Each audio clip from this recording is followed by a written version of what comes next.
1947 మరియు 48లో భారతదేశం మరియు పాకిస్తాన్కి మొదటిసారి యుద్ధం జరిగినప్పుడు పాకిస్తాన్ కాశ్మీర్లోని 30% భూమి భాగాన్ని ఆక్రమిస్తే భారతదేశం 70% భూమి భాగాన్ని దక్కించుకుంది. అయితే యుద్ధంలో భారతదేశం గెలిచే సమయానికి యుఎన్ ఇన్వాల్వ్ అయ్యి యుద్ధాన్ని ఆపేసింది. అప్పటి నుంచి 30% కాశ్మీర్ పాకిస్తాన్ లో ఉంటే 70% భారతదేశంలో ఉంటుంది. అది 1971 సంవత్సరం. భారతదేశానికి మరియు పాకిస్తాన్ కి మధ్య మళ్ళీ యుద్ధం వచ్చింది. దాని గురించి మన ఛానల్లో వీడియో ఉంది, లింక్ కింద డిస్క్రిప్షన్ లో ఉంటుంది. ఇంట్రెస్ట్ ఉన్న వాళ్ళు ఈ వీడియో అయిపోయాక ఆ వీడియోని చూడండి. 1971 యుద్ధం ముగిశాక 1972లో భారత ప్రభుత్వం పాకిస్తాన్ తో ఒక ఒప్పందం కుదుర్చుకుంది. అదే సిమ్లా అగ్రిమెంట్. ఈ అగ్రిమెంట్ ప్రకారం ఈ కాశ్మీర్ ప్రాంతంలో లైన్ ఆఫ్ కంట్రోల్ అని ఒకటి ఉంటుంది. ఈ లైన్ ని దాటి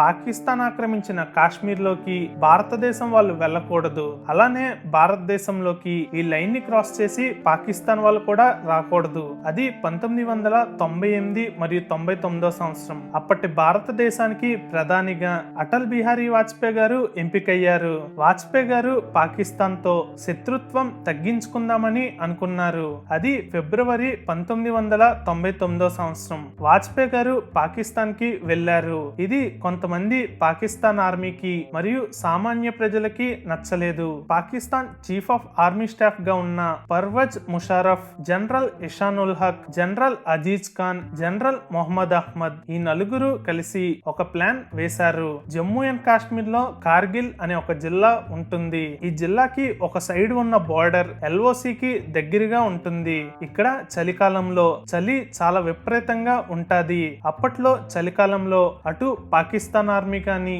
ఇటు ఇండియన్ ఆర్మీ కానీ వాళ్ళ పోస్టులని ఖాళీ చేసి వెళ్ళిపోయే వాళ్ళు. మళ్ళీ చలికాలం అయ్యాక తిరిగి వచ్చేవాళ్ళు. 1998 మరియు 99 చలికాలంలో కూడా ఎప్పట్లాగానే ఇండియన్ ఆర్మీ ఆ పోస్టులని వదిలేసి వేరే ప్రదేశాలకు వెళ్ళింది. ఆ నలుగురు పాకిస్తాన్ జనరల్స్ వాళ్ళ ప్రధానికి కూడా తెలియకన్నా ఇండియన్ ఆర్మీ వదిలి వెళ్లిన ప్రదేశాలని ఆక్రమించుకోవాలని అనుకున్నారు. అనుకున్నట్టుగా భారత్ ఆర్మీ వదిలి వెళ్లిన పోస్టులని పాకిస్తాన్ ఆర్మీ ఆక్రమించుకుంది. కానీ ఈ విషయం మన భారత ఆర్మీకి కానీ గవర్నమెంట్ కి కానీ తెలియదు. అది మే 3, 1999 సంవత్సరం. తహసీల్ నామ్గ్యాల్ అనే ఒక గొర్రెల కాపరి తన యాక్ కోసం బైనాక్లార్స్ తో వెతుకుతుంటే తనకి ఇండియన్ ఆర్మీ పోస్టుల దగ్గర కొంతమంది బంకర్లని తవ్వుతూ కనపడ్డారు. అప్పుడు ఆ గొర్రెల కాపరికి అనుమానం వచ్చింది. ఈ విషయాన్ని దగ్గరలో ఉన్న భారత సైన్యానికి చెప్పాడు. మొదట్లో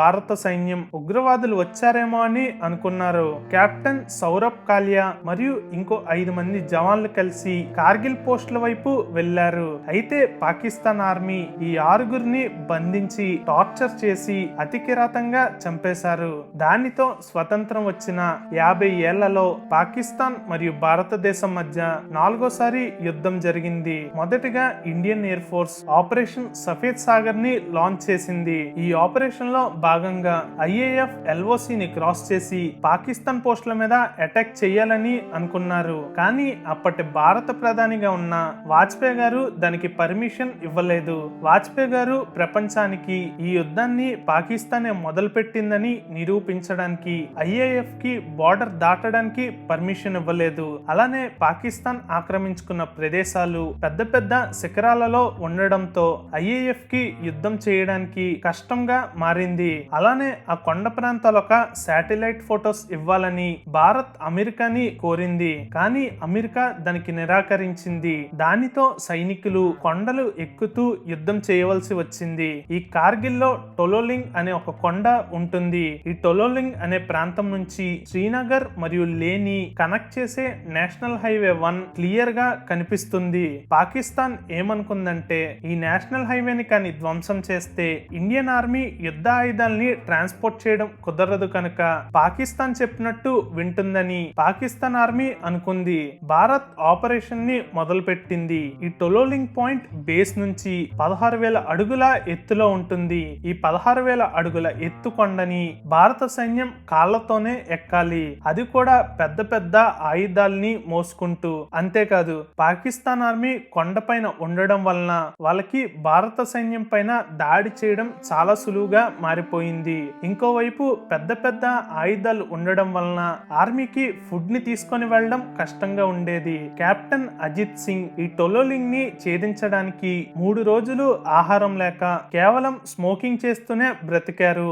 ఇంకో వ్యక్తి నయక్ దిజేంద్ర కుమార్, తనని కోబ్రా ఆఫ్ కార్గిల్ అని పిలుస్తారు. ఈ టొలోలింగ్ ని స్వాధీనం చేసుకునే సమయంలో దిజేంద్ర గారికి 18 బుల్లెట్లు బాడీలోకి వెళ్ళాయి. కానీ దిజేంద్ర గారు ఎక్కడ వెనకడుగు వెయ్యలేదు. 48 మంది పాకిస్తాన్ ఆర్మీ వాళ్ళని చంపి జూన్ 13, 1999న ఉదయం 4 గంటలకి భారత జెండాని టొలోలింగ్ పాయింట్ మీద ఎగురవేశారు. ఈ టొలోలింగ్ పాయింట్ కి 1.6 కిలోమీటర్స్ దూరంలో .5140 అని ఉంటుంది. ఇది టొలోలింగ్ కన్నా ఇంకా 1000 అడుగులు ఎత్తులో ఉంటుంది.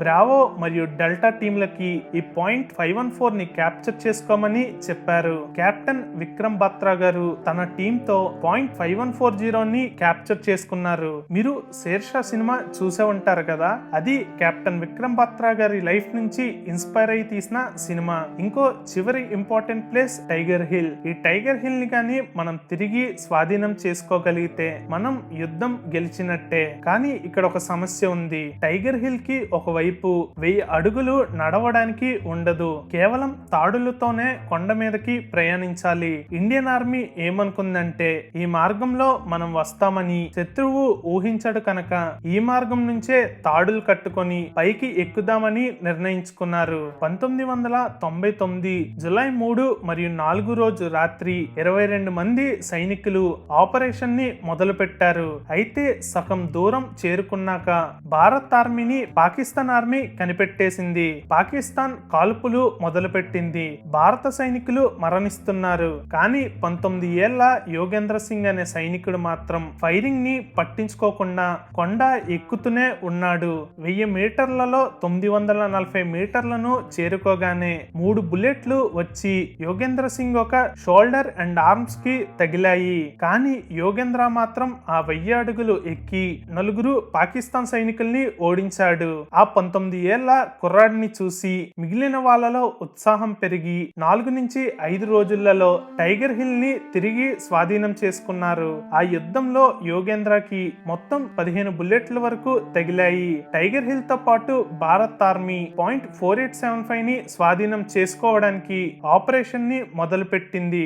ఎవరైతే ఈ .4875 ని స్వాధీనం చేసుకుంటారో వాళ్ళే అక్కడ చుట్టుపక్కల ఉన్న చాలా ఏరియాలని డామినేట్ చేయగలరు. కెప్టెన్ అనుజ్ నాయర్ గారి టీమ్ కి ఈ మిషన్ ని అప్పగించారు. అయితే వాళ్ళకి సహాయం చెయ్యాలని కెప్టెన్ విక్రమ్ బత్రా గారు అనుకున్నారు. పాకిస్తాన్ వాళ్ళు పైన ఉండడం వలన మన వాళ్లకు చాలా గాయాలు అవుతున్నాయి. అలా ఆ మిషన్ ని లీడ్ చేసిన 24 ఏళ్ల విక్రమ్ బత్రా గారు తన తోటి సైనికుడిని కాపాడుతూ అనుకోకుండా వీరమరణం పొందారు. అలానే ఇంకో 24 ఏళ్ల అనుజ్ నాయర్ గారు కూడా వీరమరణం పొందారు. జూలై 7న వీళ్ళు మరణిస్తే జూలై 8న మన సైన్యం .4875 ని తిరిగి స్వాధీనం చేసుకున్నారు. ఈ .4875 ని స్వాధీనం చేసుకునే సమయంలో రైఫిల్ మ్యాన్ సంజయ్ కుమార్ అనే ఒక జవాన్ కూడా ఉన్నారు.